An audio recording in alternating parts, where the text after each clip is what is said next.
Why don't we examine some XRPTA in this episode? Two opposing opinions and essentially two distinct conclusions about where they believe XRP is headed this bull cycle on real-world assets and without Ripple tokenization. Since you are ignoring what is happening outside and you are missing a big, I have you covered.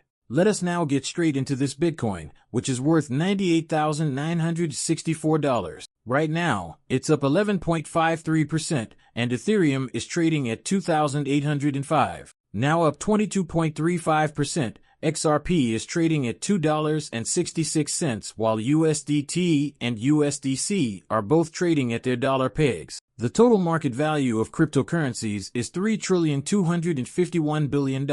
After this, where will we go? Well, it still appears to me that we are chopping and ranging. Here, I do anticipate one more downward move. As I have said for the previous 6 to 8 months, I do not think that Bitcoin will break out and reach 90K, but I do think that it will fall to the lower $90,000 range, at which point the rest of the market will correct as well. However, that is, in my opinion, the last push to the bottom.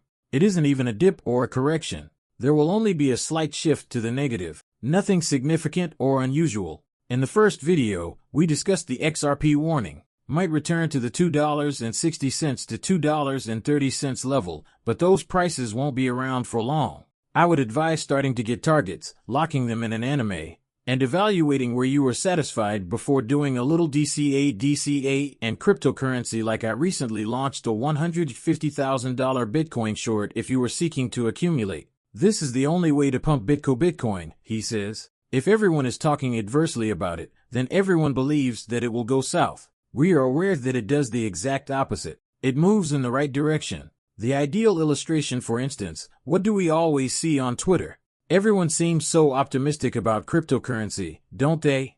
The lungs all open up. What follows? As she descends, all of the lungs get liquidated. Thus, this situation is somewhat akin to reverse psychology. Where do you jump in? On this, we all begin to open up some shorts. You never know, you know. Perhaps I should do the exact opposite and achieve the breakout. It might be waiting for that. Next, we have this break before the first regu, the initial yield bearable coin with a high yield. The ticker for it is YLDS. People, I've been saying this for months. Yield folk. 2024 and 2025 will be dominated by yield bearing. They began to consider them last year. We are now witnessing their implementation. Implemented is only the first step. This from figure markets is really intriguing. Yield fluctuates at roughly 3.85% or 50 BPS. No lockups buy or lockups even staking. We are available around the clock and have real assets worth 3.85. They are simply too shabby. Do you understand? Right there on the stable, it's not too bad. Why not? He received cryptocurrency drops based on his predictions and XRP drips. Forecast. Both short-term and long-term. He is long-term. $4 to $6, with the possibility of reaching $60 right now. I'm going to tell you $60. I disagree with the idea of XRP and $33 to $60. We'll probably be in the 4 to 6, 8 to 13 range on that, in my opinion. He claimed that although the price is currently trading at 267, indicating a strong bullish rise, he has encountered resistance at 275, 283, 291, and 3BU291. The 282, which we discussed in the first video, is the only number that matters to me. A video, he said.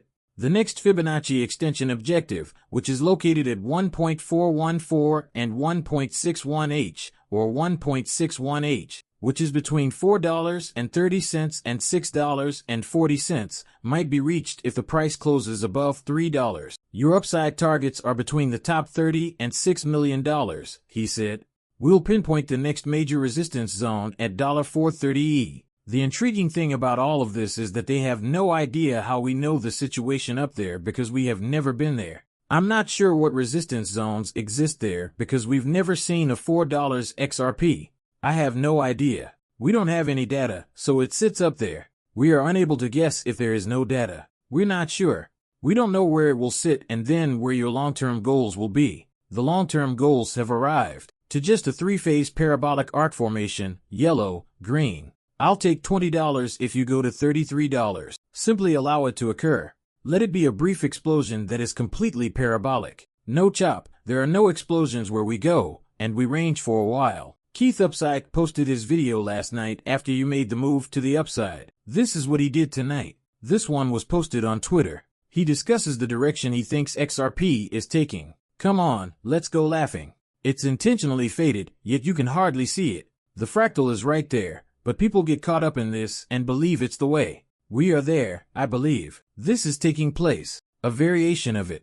This large red line up here indicates $6. That gets here, I believe. We want to make money at our price action lines, which is why I say that if I scroll out every week, I believe we've already touched the 1, 2, 7, 2. Cool. The price of 1, 4, 1, 4 is approximately $4.50. $6 is then rig cents. There are actually 650, but I'm thinking that $6 is a lovely round, even number. There are also 1, here, NE, and 8 fibs. I continue to believe that it will happen sooner rather than later. Sincerely, I believe it will occur this summer, perhaps by May, but there you have it. Keith is therefore considering 2. By May, we reach that $6 goal. I've been discussing my personal goals, which are the conclusion of Q1 and the start of Q2. Thus, March's end/B by the end of April, we reach the $4 to $5 range. What happens after April and May if we do $4 that Phrygian 0.5 region? He's talking about 650. April? May? The end of the run? No, but could the correction be reversing course at that point and retesting the 1.2 and 1.4 Fibonacci regions? Yes, 1.4%. Fascinating times, people.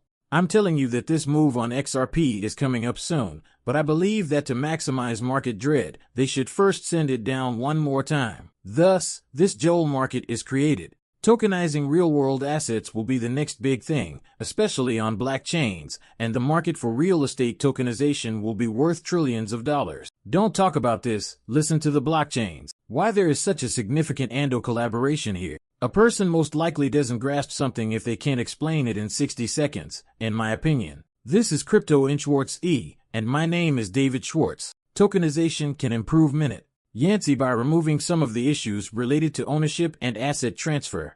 Determining who owns a house is extremely difficult, as anyone who has ever purchased a home knows. The process of documenting the sale involves a lot of documentation. The possibility of deception is present. Delivery of the money and, of course, the ability to possess the item. By tracking asset ownership through digitally distributed ledgers, tokenization can solve all of those issues. It also makes things easier, such as using an asset as collateral if you want to borrow money. The pro-collateral individual. The loan can more readily ascertain that you are the owner of the asset and ensure that it isn't being borrowed from many sources. Thus, we discuss tokenization in real estate. And, what are you doing? Ando is tokenizing stocks, real estate, and treasures from the real world. They also joined forces with Restate. Carry out all of this on the XRP ledger. Folks, they're using the XRP ledger. You know what? There is no way to use the XRP ledger without needing XRP because it uses a ledger. It's that easy. About a month ago, this alliance was announced. The XRP ledger uses Tokenizago. Treasuries from Ando Finance. When we examine Ando's activities and their partnerships, we find that they are collaborating with Ripple and BlackRock, one of the most well-known companies in the industry. When we consider Chainlink and its partnership with Ripple, Chainlink and Ando will also Ripple-ing together. This is comparable to this amazing trio. Add to that the fact that Trump and World Liberty Finance purchased Chainlink and Ando. They will undoubtedly go to Chainlink, eventually purchasing XRP. I tell you on this channel all the time. Pay attention to what the wealthy are doing, particularly Trump and his associates. If Trump and his crew are working together on something, I'm on their side. His DCA is higher than my Chainlink DCA. That is very optimistic. I don't worry about short-term bullish forecasts, short-term stats, and forecasts for a better DCA than them because I know I'll profit from it. This cryptocurrency game is called that. Before the big players do, get in. They obviously know something is coming, so if you can do that, watch when they leave and when they're leaving their locations, and leave at roughly the same time.